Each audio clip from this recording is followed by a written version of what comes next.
Hello students and welcome to our today's lecture. Today we are going to talk about the directing and coordinating of the very basic function for any implementation of decision taken by the each level of management. It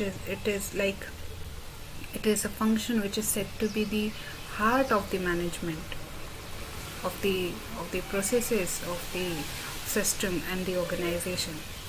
Therefore, we can say that basically the directing is the central point around which accomplishment of goals that take place in the organization. So, let us continue with this. Today we are going to see these objectives of directing, importance, meaning, nature, features, principles, need, and certain methods of directing that is used in the management. So here is the meaning about directing. You can simply read it on the slide that every decision taken must be properly implemented, otherwise it is of no use. As we know, in management we have studied in the planning process. Every organization starts with certain objectives. It is in planning we have to take care of certain things, or all W questions need to be answered: when to do it, what to do, who is to do it. All after planning we go to the organizing phase, like we are organizing each and every factor which was useful to complete a task, or it may be a process in the organization, right? After planning we have seen we are going to see this directing, because when after the decision is taken, the resources are collected together, then we have to implement it, right? So while implementing, this directing and this coordination is very necessary to complete a task. Because if you have taken any decision, if you have decided to do something, if it is not implemented, so it will have no use, right? So direction is required for effective implementation of a decision, because directing here is something which initiates the action. Direction is the function which is the starting point of the work performance of subordinates. It is this function that the action take place. Subordinate understand their jobs.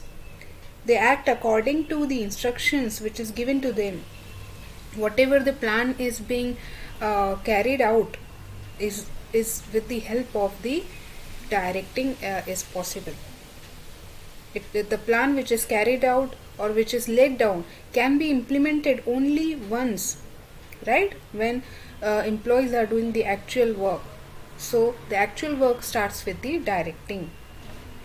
So this is the benefit of direction, that and direction requires for the effective implementation of any decision.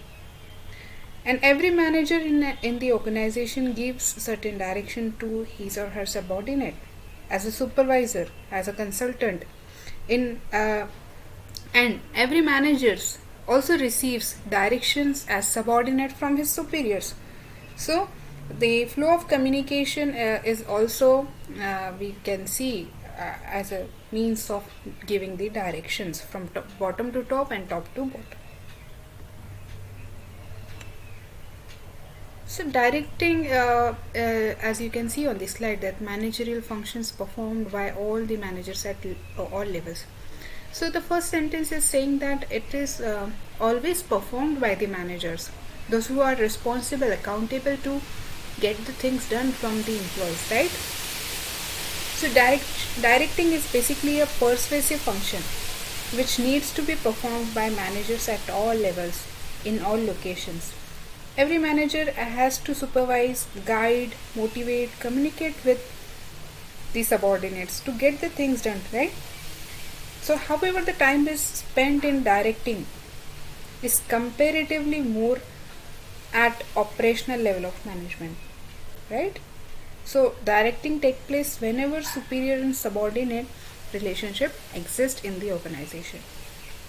It is a continuous function because as it continues throughout the life of the organization, irrespective of the changes, in the managers or employees. And directing also refers to a process, or we can say a technique of instructing, guiding, inspiring, or counseling, or overseeing, or even leading the people towards the accomplishment of the organizational goal. So while playing all these roles by the manager in organization, the manager always inspire these human factors to achieve the organization objectives. On this slide you can see there are three important elements, and directions are four important elements, that is communication, leadership, supervision and motivation. The communication is the different element we have completed with the leadership and motivation. The communication and supervision are the other two elements. We will see separate video on this communication and supervision. So all these elements, but in brief I can give you the overview about the communication. Let us see. As communication is the thing which makes human being or which distinguish human being from the other living species, right? It is the communication is the act of transferring facts, ideas and feelings from one person to another, right? And making other person understand what do you feel, what do you want to say, right? So a manager has to continuously guide, also at the same time he needs to monitor his subordinate, right, about what to do, how to do and when to do various things. Also it is very essential to know their reactions. To do all this, it becomes essential to develop effective communication facilities in the organization, right? So therefore it is this is the essential features of communicating, which helps to develop the mutual understanding, inculcate a sense of cooperation, which ultimately is going to build an environment of coordination in the organization, right? Then in leadership we have seen the various leadership theories, how one can have certain traits of leadership, how he or she is not having a leadership qualities, but he, due to the practice, by knowing certain traits, he can make himself a leader. Okay, so the term leadership here is about like influencing of the others. While you want to direct people, you need to persuade them, you need to influence them so that their behavior can be influenced, right, in such a manner that when you act as a guide, you tell them to do what you want to do, right? So leader plays an important role in directing. Only through this leadership skill a manager can develop trust, a zeal among his subordinate. Therefore it leads to guide and provide overall counseling to subordinate in the best way for achieving the objective and also the objective of the organization, right? Then we comes to know the supervision element. Supervision is about monitoring the progress of routine work of one's subordinate, right, and guiding them properly. So supervision is an important element of the directing function of management. Supervision has important feature, that is face-to-face interaction between the supervisor and the subordinate. So basically it involves the direct personal contact with subordinates. So supervision converts the plan into the action. Thus supervision is considered as the essential step in the process of directing, and hence it is a important element in directing. Then we have motivation. So motivation motivation always emerges a need to take action in the individuals, right? So the term motivation can be referred as a process which excites the people to do something or to work for attainment of some desired objectives, right? So among various factors of production, human being is the only factor which is dynamic and also provides the mobility to other physical resources, right? So hence direction is an acting initiating function of the management, which motivates, which supervise, which leads, which communicate. All these things will be done with the help of the function directing. Now here is the definition given by Knudsen and O'Donnell. You can simply read out this line. That directing is a complex function that includes all the activities which are designed to encourage subordinate to work effectively, efficiently in both short and long run. So this is the simple meaning of directing. Now the nature. As we know, management is the art of getting things done through others. So one of the main function of manager is to direct his subordinate, right? Effectively. So directing is concerned with carrying out the desired plans. It initiates organized and planned action and ensures that effective performance by subordinate towards the accomplishment of the group activities will be done. So directing is called management in action, right? So the first thing that is related with the nature of directing, that planning, organizing, staffing are the preparation steps, right? Because they can be considered as the preparatory managerial function, where we are only preparing for something, where we are preparing for the outcome only, right?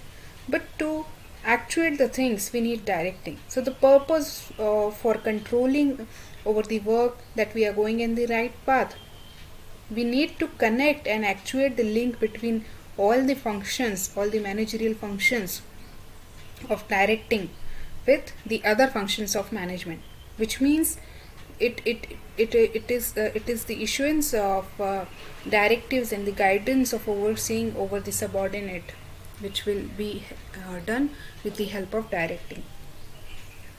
Then directing is actually about the execution of the plan. What you have planned, you have organized the thing, you have recruited the peoples. Now it is the time when you need to execute your plan. So basically it is putting management into action, and it has two important functions, right? The first is the giving orders to employees, second is leading and motivating them. So the first and foremost element of this direction to issue the orders and instruction, which are considered an essential step in the process of directing the subordinates, because an order is a fundamental tool for getting things done. Therefore, orders and instructions reflect managerial decisions and it initiate action on the part of the subordinate. Orders may be given to orders may be in nature of general or a specific order, or formal or informal, written or verbal orders would be there.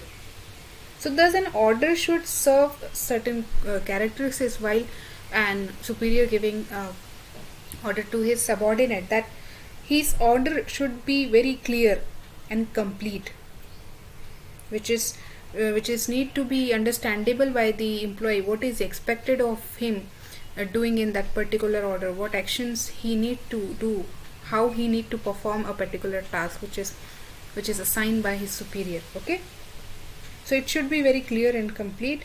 It should be reasonable and attainable by his or her employee, because if your superior is saying you to implement certain unethical activities, so it is not reasonable for anyone, and there is no way that he can make you to do certain unethical things, right? He may not compel you to do certain things. So that should be reasonable and attainable too. The order must be in tune with the various objectives of the organization and also the interest of the subordinate. It should have it should be in a way that can give the satisfaction to employees by aligning certain objectives of individual with the organizational goals. Okay, and all orders that superior is giving has to follow certain chain of command, because these orders are given on the basis of the decisions are taken. So we need to follow certain chain of command, and it is also be the face to face are most preferable and suggested form of giving the orders to employees. But it may be given in the written form, or maybe you can mail to your employees, but basically it is face to face suggested and preferable one way of giving the orders.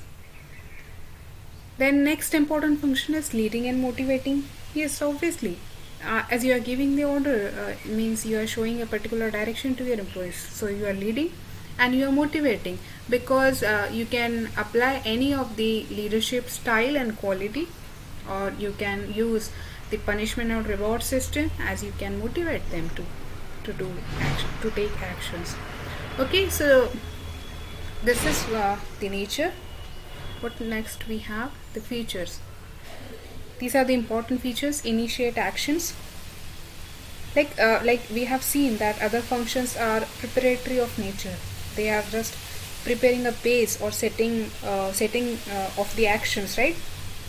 So how actions can be carried out? So it is the directing that initiate or starts the action. So by giving direction and instruction, the manager can get the work started in the organization. Then superior subordinate relationship. Directing functions involves the study and molding of the human behavior. It improves the interpersonal and intergroup relationship. It motivates employees to work with their best ability. So ultimately it is going to build a harmonious relationship within the superior and subordinate. Directing is a continuous process, because a manager cannot just rest after issuing the orders and giving the instructions. He has to continuously guide, supervise and motivate his subordinate. He must continuously take certain steps to make sure that orders and instructions are carried out properly. Then again, it initiates at the top level.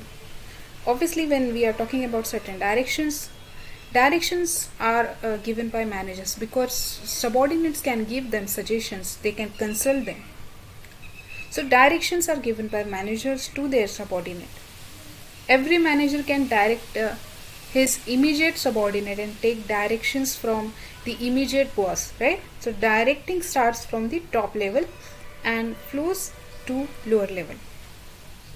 Kill two birds, because effective direction leads to great contribution of subordinate to the organizational goals, right? So here we're done with the directing. In the next video we will see certain principles of direction, and if we